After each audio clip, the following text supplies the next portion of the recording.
Eh, cerita yang bagian kedua ini, cerita yang pertama kan masa ibu SD hingga SMA. Nah, sekarang ini ibu akan cerita masa ibu setelah tamat SMA. Setelah ibu tamat SMA, semangat ibu tuh kuat ya, semangatnya tinggi. Ibu ingin enggak mau hidup susah seperti Mbah gitu ya. Jadi ibu ingin jadi orang sukses. Eh, Ibu enggak mau jadi orang susah. Jadi begitu tamat SMA, kemudian ibu masih tetap di Pontianak. Tetap di Pontianak, ibu mau kuliah, enggak ada biaya. Eh, Mau kerja, sempat tadi itu ibu ngelamar kerja dan cari kerja kan. Eh, Terus, oh ya ibu mau cerita bahwa ibu tamat SMA, udah enggak sekolah lagi, ibu tinggal di tempatnya namanya Mbak Tum. Mbak Tum itu murtadin, dulu sekeluarga Islam, terus masuk Kristen.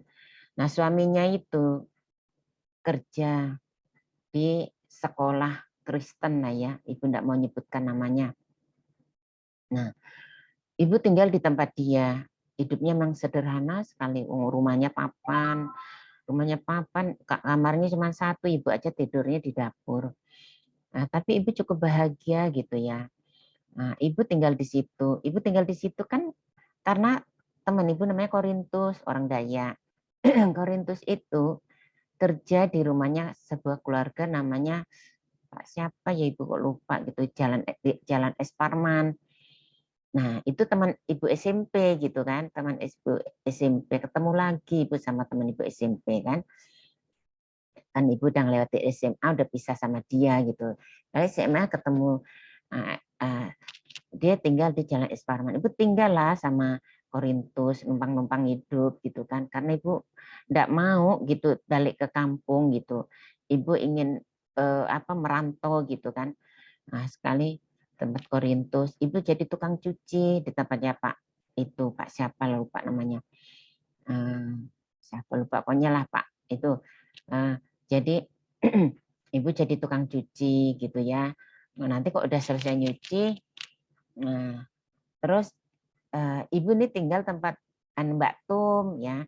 Tinggal tempat Mbak Tum tuh apa sejarahnya ibu tinggal tempat Mbak Tum? Mbak Tum yang ngajak kan, Mbak Tum kan jual sayuran keliling. Nah, salah satunya ibu tuh tempat tinggal itu anu langganannya gitu kan. Mbak Tum ngajak pula ibu tinggal di rumahnya gitu. Ya Allah rumahnya, rumah papan, sekamar. Ya Allah pokoknya di tempat yang becek-becek, di situ banyak keladi gitu kan. Jadi Jalan Es Parman itulah di rawa-rawa kayak itu tinggalnya. Nggak tahu tanahnya siapa itu kan. Di kuburan Cina lagi depan tuh depan rumahnya, depan pondoknya ruang tamu itu kuburan Cina. Jadi itu di kuburan Cina lah yang bikin rumah tuh.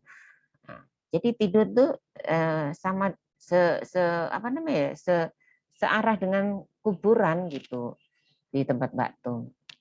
Tapi ibu kok enggak takut gitu ya di tempat Mbak Tum walaupun dikelilingi kuburan Cina.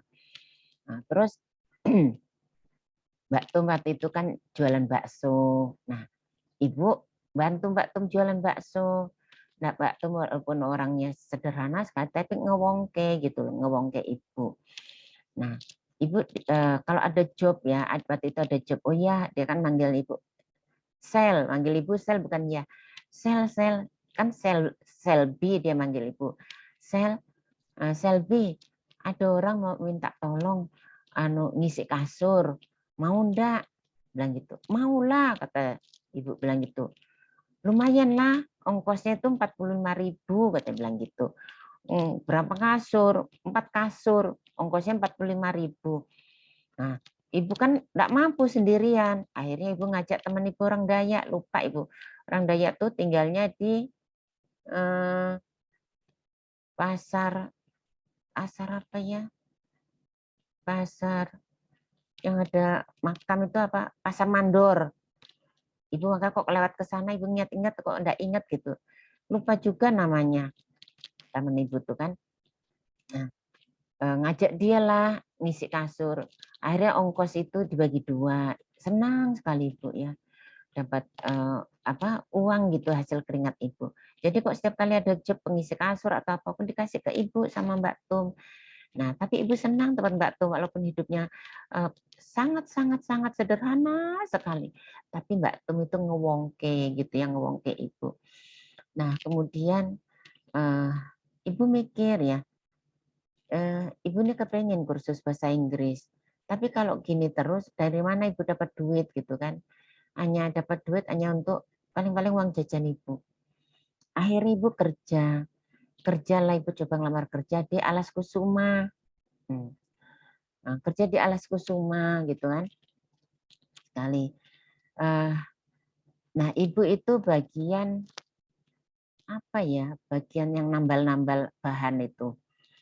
Nah, bayangkan kerjanya dari tamat SMA tuh ibu dari jam 7 pagi sampai jam 7 malam. Kalau pas shift malam jam 7 malam sampai jam 7 pagi. Itulah kerjanya. Nahan ngantuk luar biasa ibu ya. Nah, ibu itu awal-awal ibu kerja udah di apa ya? Udah dijahatin orang gitu ya. Udah dijahatin orang kalau tiap mau narik bahan kan mau ya mungkin memang orang tuh pada cemburu sama ibu gitu ya. Karena ibu kan SMA gitu ya. Rata-rata yang kerja di pabrik itu kan bukan sekolahan gitu, enggak tamatan sekolah gitu.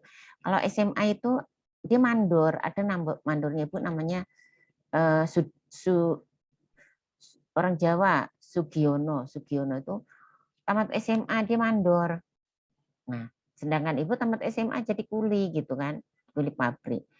Nah, ketika narik bahan gitu, ibu heran ada orang sewot-sewot, sewot-sewot gitu kan. Ih, najis, najis, najis gitu. Ibu tuh, loh ngapa? Kok ibu pikir, oh ini salah dengar kali ibu nih. Orang bilang najis, najis, oh salah dengar. Jadi ibu coba lagi, tarik lagi, satu lagi. Terus dia buang muka, najis, najis gitu. Baru ibu tuh kesel, ngapa sih kamu najis, najis sama aku? Bilang gitu. Najis, najis gitu. Dia cuma jawabnya najis, najis. Ibu tuh heran apa yang salah dengan ibu. Mungkin orang tuh dengan sendiri cemburu gitu. Mungkin dipikirnya ibu ini sombong. Penampilan ibu mungkin dikira sombong lah. Memang kan ibu kan memang tamat SMA tinggal di ibu kan sekolah di Pontianak. Jadi kan penampilan ibu tuh kan ya beda mungkin dari mereka. Mungkin gitulah. Ibu juga enggak ngerti kenapa kok Jadi ibu ini udah kerja berapa bulan, udah kerja berapa minggu kan gajiannya mingguan.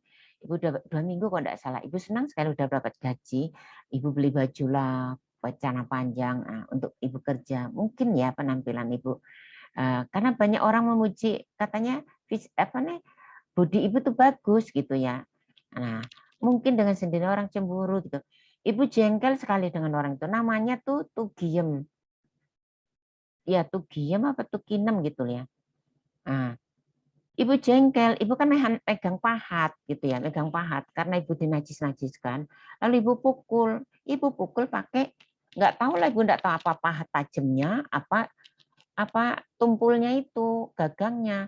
Tapi karena ibu jengkel gitu, berdarah-darah kepalanya, ibu pukul, berdarah-darah. Ibu panggil ke kantor, di sidang ibu di kantornya. Nah, di sidang Ibu bilang loh, saya nih dibilang najis-najis. Saya lagi kerja mau ngambil narik bahan dibilang najis-najis. Marahlah saya gitu kan. Nah, kali ibu enggak dihukum, enggak dipecat juga gitu. Karena ibu kan benar gitu. Enggak dipecat, enggak dihukum. Jadi, mau tahu enggak siapa yang ibu pukul kepalanya? Ternyata bulenya Mbak Eni, bulenya Mbak Eni itu loh, setelah Mbak ini Indilala kok jadi berjodoh sama Mas Mirin. Padahal bulenya dulu pernah sama-sama kerja di pabrik di Sumil itu apa namanya Sumil Pak apa namanya Alas Kusuma itu.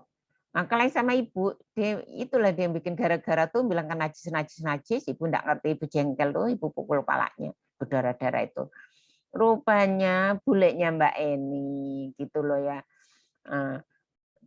Terus ibu tetap kerja ya, ibu kan tidak dipecat, karena ibu merasa benar, karena ibu ya ibu jelasin apa adanya gitu ya.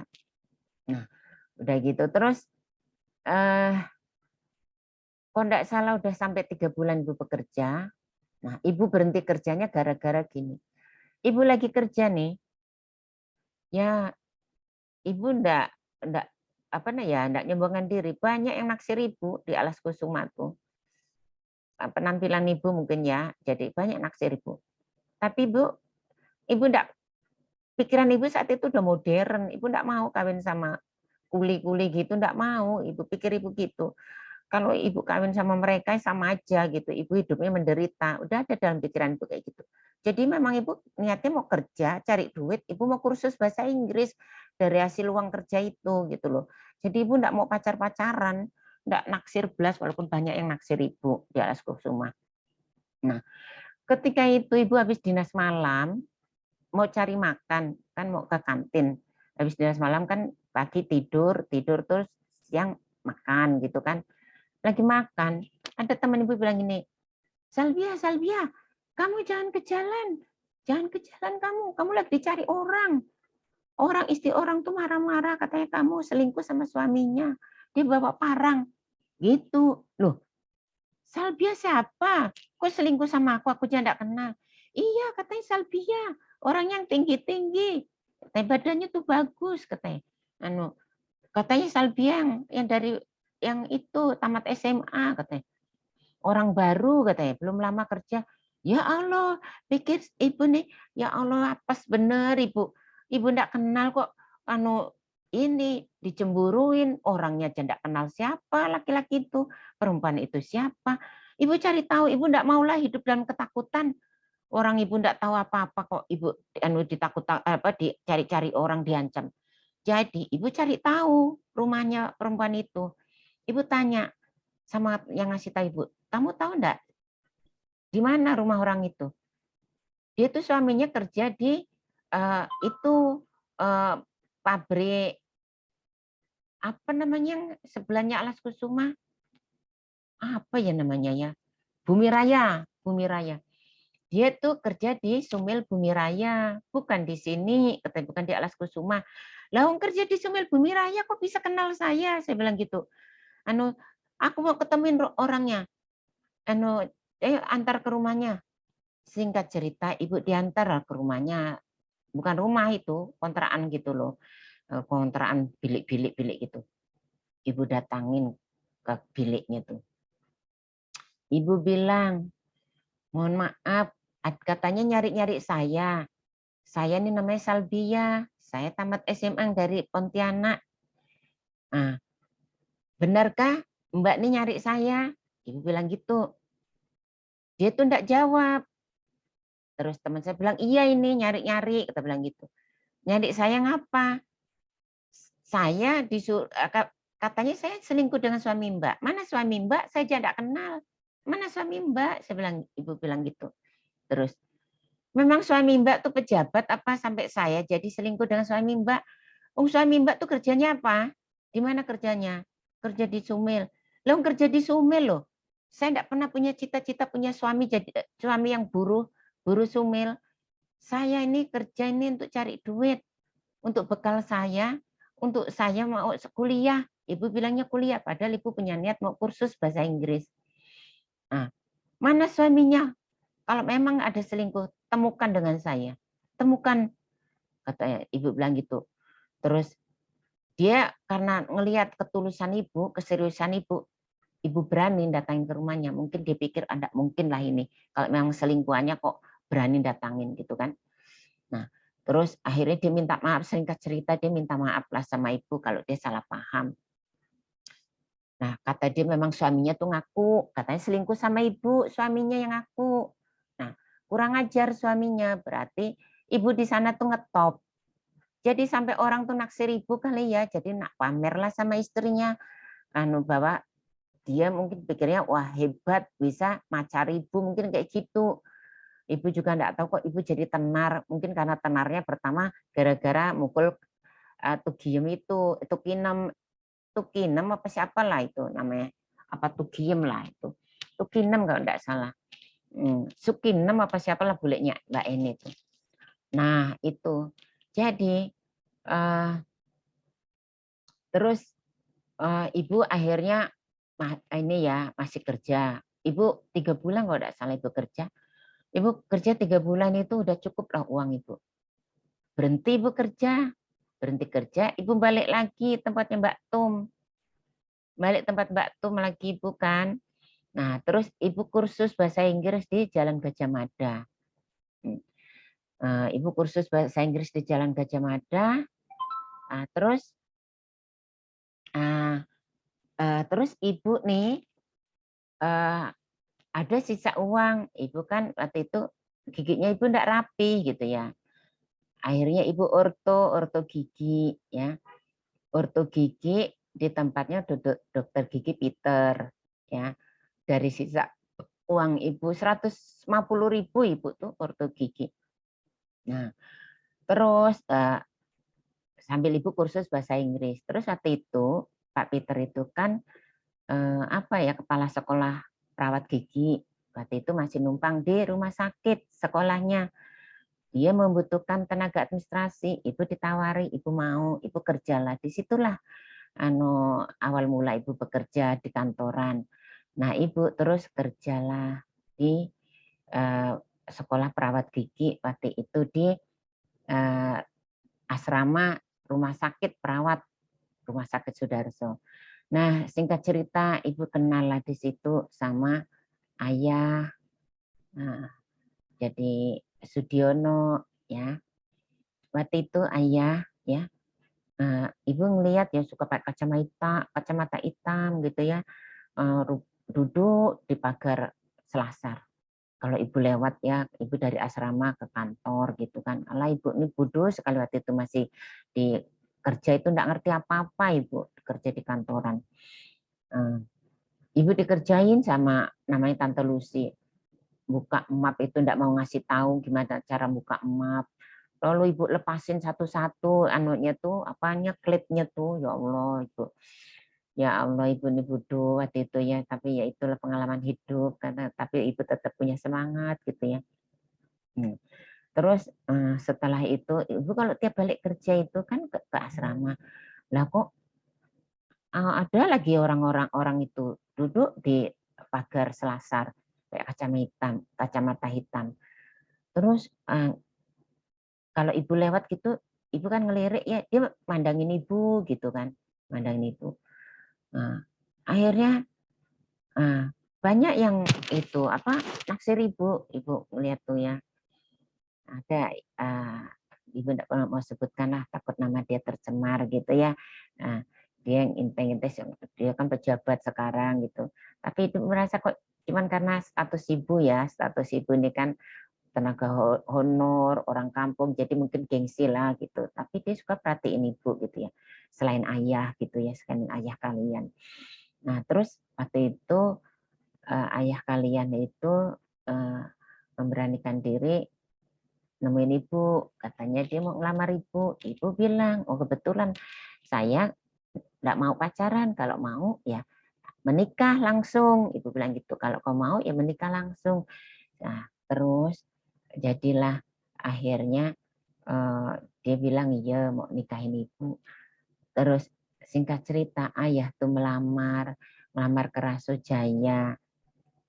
Melamar ke Rasojaya itu sama Mbah Haji Maryat. Ya, jadi cuman berempat lah datang tuh ke sana.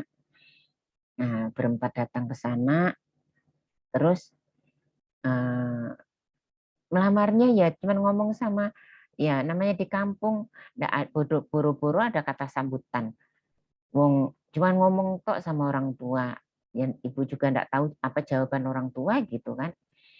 Nah, udah gitu terus enggak tahu jangan-jangan enggak dikasih makan kali Mbah Yat itu dulu. Ibu juga enggak tahu lah. Udah lupa gitu ya. Nah, udah gitu terus